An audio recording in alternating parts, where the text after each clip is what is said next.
Assalamualaikum warahmatullahi wabarakatuh. Salam sejahtera untuk kita semua. Shalom, Om Swastiastu, Namo Buddhaya, salam kebajikan. Tentu sesuai dengan beberapa pemikiran periode yang lalu dari pimpinan Komisi 6 dan tentu wakil pimpinan Komisi 6, dan tentu terakhir kita juga melakukan diskusi, maka memang kita coba remapping daripada kebijakan BUMN ke depan. Yang dimana diawali waktu itu kita fokus kepada restrukturisasi dan juga bagaimana melakukan perbaikan untuk pendapatan negara, di mana salah satunya saya ingat pimpinan Komisi 6 waktu itu memberi highlight yang selama ini PMN atau suntikan BUMN itu walaupun 90% itu merupakan penugasan, tetapi banyak dibiayai oleh tentu negara menerbitkan surat utang baru. Tetapi dengan progres yang sudah dicapai 5 tahun terakhir, kita bisa lihat bagaimana antara dividen dan PMN sekarang jauh lebih tinggi. Artinya apa? Suntikan-suntikan kepada BUMN sendiri sudah dapat dibiayai dari dividen itu sendiri.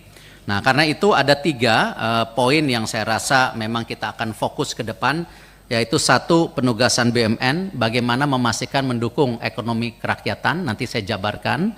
Lalu kedua, pembangunan berkelanjutan melalui proyek strategis nasional, ini mendukung pertumbuhan ekonomi yang tentu kita bisa lihat bisa lebih baik, karena kita sendiri kalau kita lihat pernah juga mengalami pertumbuhan hampir 7% lebih itu di tahun 90-an, dan kemarin pada saat setelah COVID pun kita bisa tumbuh 7%. Jadi artinya pernah ada track record itu, jadi bukan sesuatu yang memang di awang-awang. Lalu yang ketiga, bagaimana kembali tetap memasukkan kontribusi terhadap pendapatan negara. Kita bisa lihat bagaimana 92% pembiayaan kredit usaha rakyat dilakukan oleh bank-bank BUMN dengan nilai hampir 1.000 triliun lebih, sedangkan 8% sisanya oleh bank swasta dan lainnya. Dan kemarin kami laporkan habis rapat dengan pimpinan Menko Bidang Perekonomian bersama 7 menteri lain, ada 1 yang diminta, yaitu percepatan progres RPP hapus buku dan hapus tagih bank dan lembaga keuangan non-bank. Ya, ini bagian progres bagaimana kita memastikan stimulus atau kegiatan ekonomi bisa berputar lagi kepada tentu kredit-kredit yang sudah lewat. Nah, memang ini masih ada usulan apakah 2 tahun atau 5 tahun atau 10 tahun. Nah, kami mengusulkan memang kurang lebih kalau bisa dengan track record 5 tahun, tidak 2 tahun. Karena kalau 2 tahun terlalu cepat, tapi nanti keputusannya tentu ada di atas. Dan di situ kalau kita lihat angkanya kurang lebih di 100 juta, sehingga nanti kurang lebih yang ada di Himbara itu nilainya 8,7 triliun. Nah, ini saya rasa bagian stimulus yang kita dorong, apalagi kita tahu memang daya beli dari masyarakat dan UMKM pada saat ini sedang terpukul. Nah, ini salah satu kemarin rapat yang kita lakukan bersama Menko. Kami juga sedang mereview target penyaluran KUR tahun 2025 untuk sektor pertanian dan ketahanan pangan, yaitu kalau kita lihat targetnya untuk 2025 ini kurang lebih 200 sampai 300 triliun. Nah, ini yang kembali sesuai dengan track record sebelumnya, yaitu 1088 triliun. Ini angkanya mirip-mirip yang kita dorong. Lalu ada usulan juga mengenai percepatan penyusunan perjanjian kerjasama antara Himbara dan AFC dalam rangka penjaminan kredit usaha Alsintan. Ini juga kita lagi review sejalan dengan tentu bagaimana pertanian ini menjadi sebuah strategi besar untuk mendukung swasembada pangan. Ini kita sedang review juga hasil diskusi yang hari Minggu kemarin. Lalu peningkatan porsi pembiayaan Himbara dalam sektor padat karya untuk membuka lapangan kerja baru. Ini salah satu tentu KUR dan UMKM dan lain-lainnya.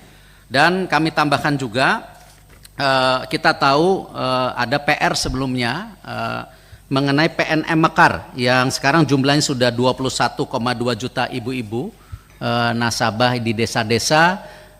Kita mendorong bagaimana sisa anggaran BI, ya, yaitu mungkin bisa dipinjamkan di PNM Mekar dengan bunga 0%, sehingga pinjaman dari ibu-ibu PNM Mekar ini bisa turun, yang sekarang 24% bisa turun ke 18%. Ini salah satu PR yang mungkin kita akan usulkan, bagaimana pimpinan Komisi 6 juga bisa mendorong berdiskusi dengan berbagai komisi yang ada di DPR. Jadi keberpihakan BUMN Komisi 6 kepada ekonomi kerakyatan di sini jelas. Ada KUR, ada Alsintan, ada hapus buku, ada juga bagaimana biaya yang lebih murah untuk PN Mekar. Dan tentu juga tadi sejalan dengan program Al-Sintan, sebenarnya kita sendiri sudah punya program besar yaitu Makmur, di mana kita coba menerobos yang namanya petani itu mendapatkan pupuk non subsidi, lalu juga ada asuransi gagal panennya, lalu ada pembiayaannya, dan yang terpenting itu bibitnya yang benar, dan tentu ada off-takernya. Nah, salah satu sukses story yang memang kita sudah sepakati sebelumnya itu di kopi. Kopi itu kita sudah membuka lahan sampai 12.000 hektar, di mana itu ada off-takernya antara BUMN dengan private sector, swasta.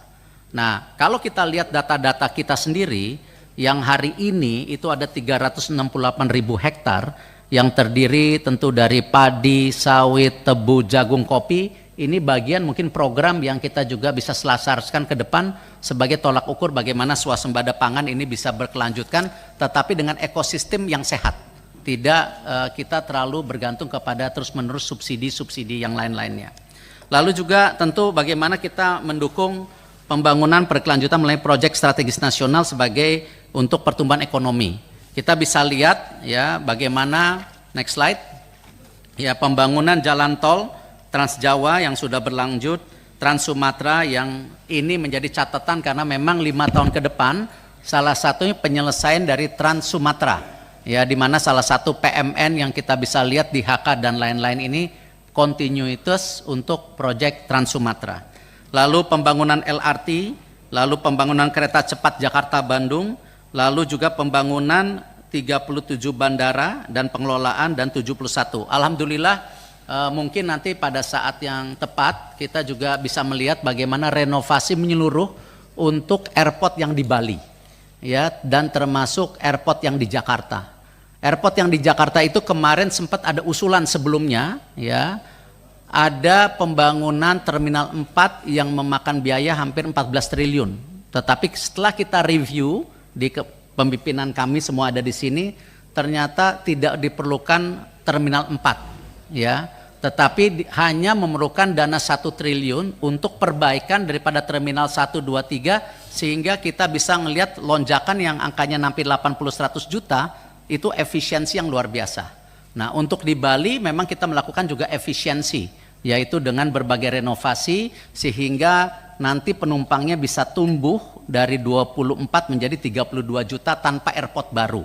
Ya, tentu kalau ada penambahan airport di depannya, ya silahkan. Karena memang kalau kita lihat Bali ini angkanya bisa 50 sampai 100 juta.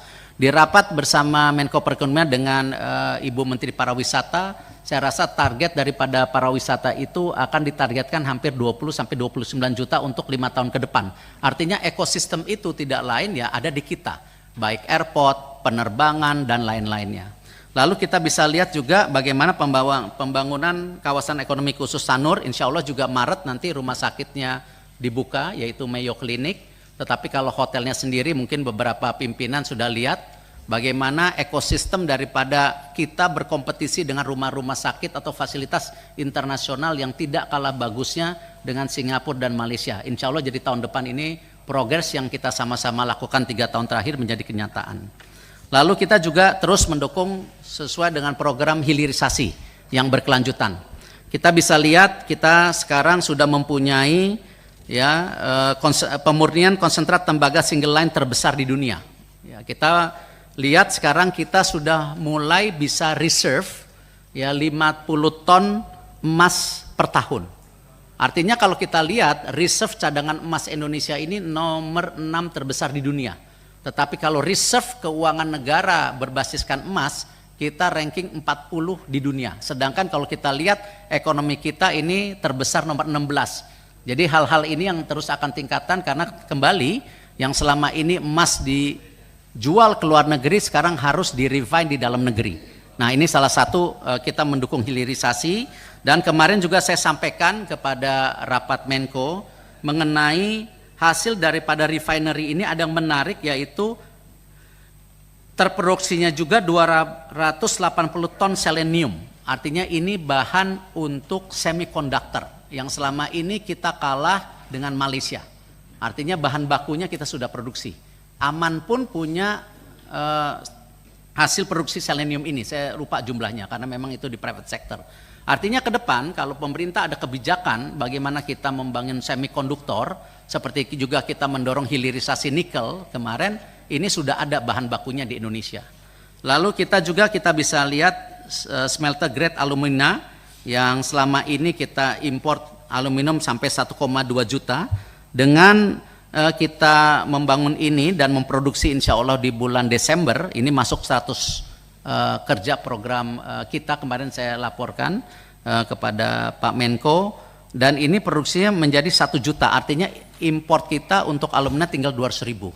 Dan kita bagaimana bisa connecting nanti ke dunia menghasilkan green alumina, supaya kita menjadi ekosistem tidak hanya baterai tetapi bahan untuk mobilnya sendiri, untuk bodi mobil dan lain-lain. Nah, kita juga alhamdulillah sudah berhasil waktu itu mengakuisisi saham Vale 34%. Jadi kalau sebelumnya ada Freeport, sekarang ada Vale 34%. Dan di sini tentu dengan rencana kunjungan Bapak Presiden, kemarin kita sudah masukkan ke Pak Menteri Luar Negeri juga, untuk mulai berdiskusi mendorong investasi Ford Motor Company di Indonesia. Ya, kita ingin menjadi sebuah supply chain ekosistem EV baterai dunia, dan juga Volkswagen. Nah, karena kita sendiri untuk kerjasama dengan yang CATL Mind ID yang total investasinya 5,5 miliar, ini 2026 sudah keluar baterainya. Dan beberapa tentu konsumer mobil dunia sudah, saya lihat kemarin sudah mulai kontrak. Artinya ini sebuah kenyataan yang kita harus jaga hilirisasi ini. Kami juga tentu mendorong hilirisasi lain yang nanti pada perkembangannya kita diskusikan lebih dalam, apakah itu hilirisasi untuk jenis-jenis perikanan atau tentu hortikultura dan lain-lain seperti kelapa, ini tentu menjadi progres ke depannya. Lalu tentu tadi sudah disampaikan oleh Ibu Pimpinan bahwa ke depan ini, next slide, kita mempunyai target dividen 90 triliun. Jadi ini masih ada 2 bulan, kita sedang kerja keras untuk mencapai target ini. Tapi kalau kita lihat insya Allah Pak Sesmen ya, angka kita sudah di 95-96%. Jadi insya Allah target 90 triliun ini akan tercapai. Dan kita sedang menyusun roadmap ke depan di tahun 2026, 27, 28, 29 bisa nggak tembus daripada target dividen BUMN ini mencapai 100 triliun. Dan tentu pendapatan negara dari PNBP dan pajak terus meningkat. Karena memang tadi salah satunya yang terbesar hilirisasi sudah banyak di dalam negeri. Lalu kita sampaikan juga, ini juga untuk menjawab pertemuan sebelumnya, berapa perusahaan BUMN yang masih dalam proses cash flow negatif atau rugi. Dari 47 BUMN, sekarang 40 BUMN itu sehat, 85%. Ada 7 yang memang kita harus benar-benar kerja keras untuk beberapa tahun ke depan. Salah satunya misalnya Krakatau Steel, sebenarnya sudah terjadi restrukturisasi tahun 2019. Ya, cuman kemarin ada kebakaran. Nah, ini tentu mengganggu daripada operasional secara menyeluruh. Nah, kita sedangkan mencari jalan apakah dengan kondisi yang hari ini, ya setelah kita bekerja sama dengan POSCO dengan menghasilkan Krakatau Steel EBITDA yang positif. Nah, yang kebakar ini apa perlu dikerjasamakan juga? Ini kita sedang coba mencari jalan. Lalu Bio Farma sendiri, ini sebenarnya ada empowerment daripada vaksin. Karena waktu itu memang kita ditugaskan beli vaksin sebanyak-banyaknya untuk dipastikan. Tetapi tentu ketika COVID sudah tidak ada, sisa vaksinnya ya kita mesti empowerment. Karena memang kan sudah lewat expiring date-nya. Jadi itu saya rasa bukan sesuatu yang memang dilihat sebagai kerugian negara, memang waktu itu kita harus reserve karena pada saat itu kita perang melawan COVID. Lalu juga ada beberapa penyelesaian nanti mengenai Indofarma yang kemarin saya sudah sampaikan juga, sama kita mencari partner, ada yang suplai bahan baku lalu diproses di Indofarma, sehingga nanti kita juga seperti kemarin disampaikan di Bio Farma, kita masuk ke global supply chains daripada healthcare sistem dunia. Bio Farma kemarin sudah mendapatkan komitmen baru dari internasional senilai 1,4 triliun ya untuk distribusi vaksin polio, karena kita ini menjadi bagian yang terpenting untuk vaksin polio di dunia. Hampir 85% itu produksi dalam negeri yang didistribusikan ke 150 negara. Nah, ini salah satu sebenarnya the real global company yang kita punya. Dan di sini termasuk Indofarma kita coba perbaikin, terlepas dari ada isu-isunya, kita akan selesaikan juga dengan tentu kepegawaiannya, tetapi kita mesti scale up sedikit untuk supaya menjadi supply chain itu. Lalu kita juga Wijaya Karya, kemarin kita sudah ada jalan untuk restrukturisasi ya, termasuk daripada Wika Realty yang kemarin over expansion di tahun-tahun sebelumnya. Sekarang kita lagi lakukan penelitian lebih dalam. Waskita Karya kemarin alhamdulillah sudah tanda tangan restrukturisasi senilai 26 triliun dengan 21 kreditur, dan kita terus Wijaya Karya dan Waskita Karya ini kita sedang menunggu surat persetujuan dari Bapak Menteri PU ya, bagaimana kita bisa konsolidasi dari 7 karya menjadi 3 sehingga lebih sehat lagi tentu kondisi karya-karya ini. Lalu Jiwasraya saya rasa progresnya baik ya, tinggal proses likuidasi. Lalu juga Perumnas ini kemarin kita sudah duduk rencana di dalamnya, di internal Kementerian BUMN kita sudah duduk bahwa untuk bisnis model Perumnas ke depan tidak lagi landed house, tetapi juga mesti bertingkat, karena kita bilang dari komposisi lahan di Indonesia ini kan kita ketahui memang 70% laut, 30% tanah. Dengan jumlah penduduk kita yang akan tembus 315 juta, ya tidak mungkin progres perumahan ini kita membangun terus yang landed house. Artinya tidak cukup tanahnya. Apalagi kita lihat kita sendiri akan membangun industrial ya, juga saat bersamaan juga perkebunan, perhutanan dan lain-lain. Nah, ini strategi ini Perumnas kita dorong, dan sebagai catatan ke Perumnas juga kita minta tidak ada lagi penugasan dari pemerintah daerah tanpa komitmen dari pemerintah daerah tersebut. Di mana kadang-kadang kita sudah membangun rumahnya tetapi akses jalan masuknya tidak ada, akses fasilitas tidak ada, listrik dan air tidak tersambung. Ini beberapa kita lihat kondisi Perumnas seperti itu. Dan ini yang kita akan paparkan sejalan dengan tentu strategi pembangunan banyaknya rumah baru. Kita salah satunya nanti insya Allah kita akan mengundang juga pimpinan Komisi 6 dan anggota Komisi untuk melihat TOD-TOD yang sudah jadi kerjasama Perumnas dengan kereta api. Sudah ada 8 proyek yang jadi dan tingkat kelakuannya itu sampai 75%. Dan ini terjadi subsidi silang antara apartemen yang mampu dan apartemen yang bersubsidi. Ini sudah jadi. Yang ke-9 kita akan luncuran masuk ke dalam program 100 hari. Kemarin kita usulkan, itu daerahnya saya lupa di mana, mohon maaf. Cuman Tanjung Barat rencananya. Lalu PNRI ini sebenarnya percetakan. Ini karena dulu semuanya harus cetak di sini, surat-surat negara. Sekarang tentu dengan terbukanya ya market, tentu ini mulai kalah bersaing. Ini yang salah satu nanti kita akan restrukturisasi seperti apa mengenai PNRI. Tentu sejalan dengan yang disampaikan, kita terus mengkonsolidasikan BUMN yang ada di kita. Diawali di tahun 2019 itu ada 24 BUMN, total BUMN sendiri ada 114. Ini yang kembali waktu itu saya tawarkan ke pimpinan Komisi 6 dan tentu wakil daripada rakyat anggota Komisi 6, bahwa banyaknya BUMN itu tidak mencerminkan kesehatan sebuah usaha. Bahkan kadang-kadang sinergisitas ini justru membunuh daripada pengusaha daerah dan private sector. Nah, tinggal bagaimana kita sinkronisasi di market yang terbuka ini, peran BUMN seperti apa. Dan sejalan dengan itu kita turunkan total klasternya dari 24 menjadi 12, lalu dari 114 BUMN menjadi 47, dan sekarang ke depan menjadi 11 klaster dan 30 BUMN.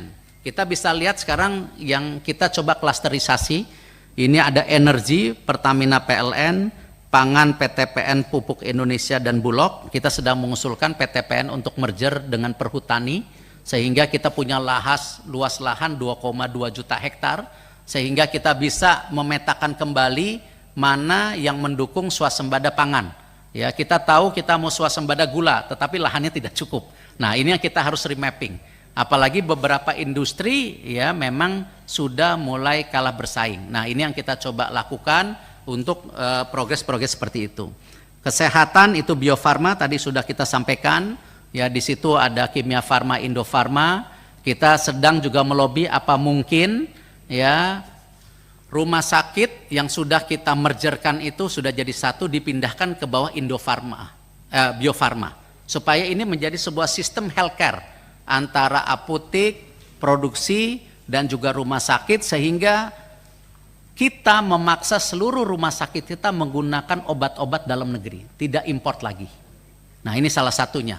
Cuman ini roadmap yang nanti kita terus dorong, berhasil atau tidaknya tentu konsekuensi dengan kita coba restrukturasi dan lain-lain. Lalu Minerba, Mine ID ini sudah konsolidasi, semua nikel, gold, copper, batu bara dan lain-lain. Dan kemarin sudah ada pembicaraan juga kalau memang ada keberpihakan bahwa batu bara kita akan jadikan DME ya untuk substitusi LPG ke depan gitu.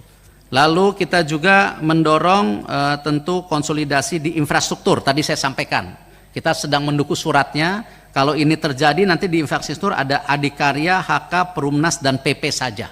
Jadi tidak sebanyak yang sebelumnya.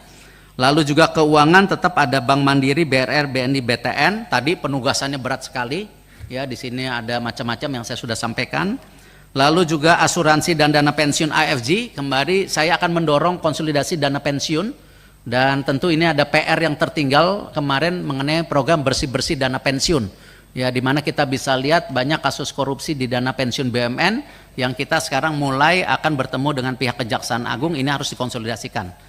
Lalu mengenai pertahanan Defense ID, pariwisata Injourney kita juga sedang bicara untuk Garuda dan Pelita dimasukkan di dalam ekosistem Injourney ya.